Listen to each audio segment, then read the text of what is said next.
Okay, hi all. This is the view from the top of the Piave in Verbier, Switzerland. My hometown where I learned to climb in the mountains and became a mountain guide.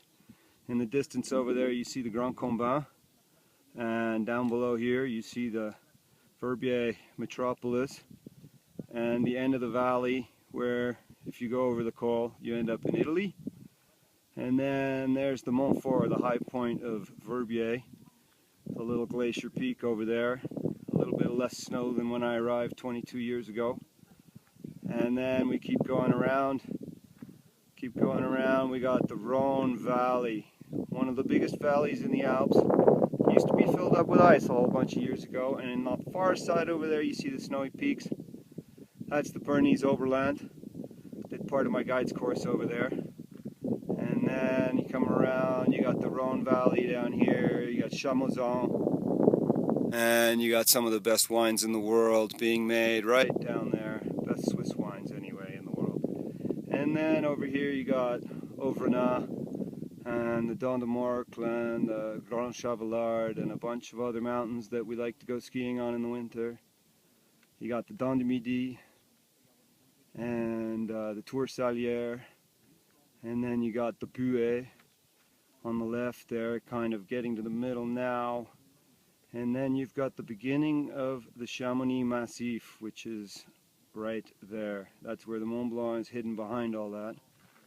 And like I said before, I'm standing on top of the Piave.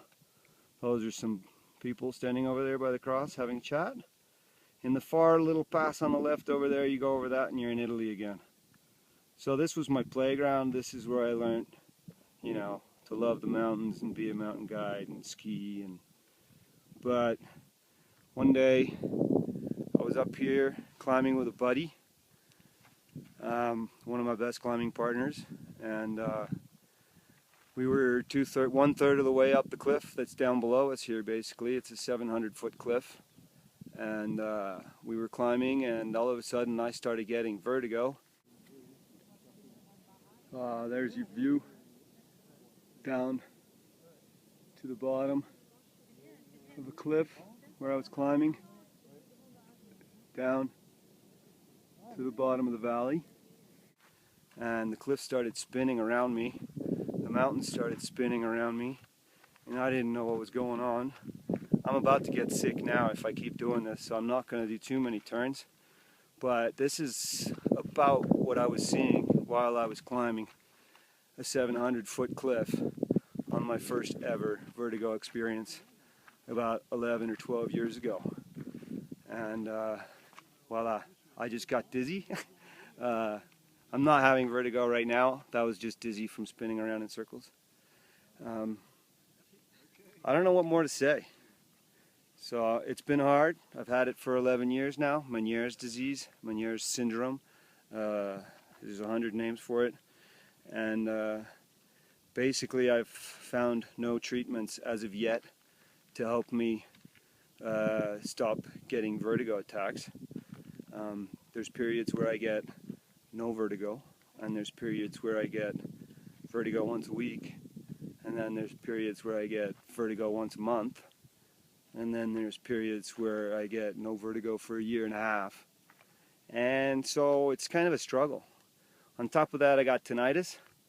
If I had a sound editing machine, I'd put in some tinnitus into this video as well, but I don't know if I'm going to be able to do that. So anyway, this is my playground. This is where I love to be. And unfortunately, I only get to come here on the good days. Look forward to seeing you on the web and having you donate to my Start Some Good campaign that I'm about to launch. So I hope to see you on there and get your messages and get your PayPal accounts ready. Love you all. Take care. Ciao.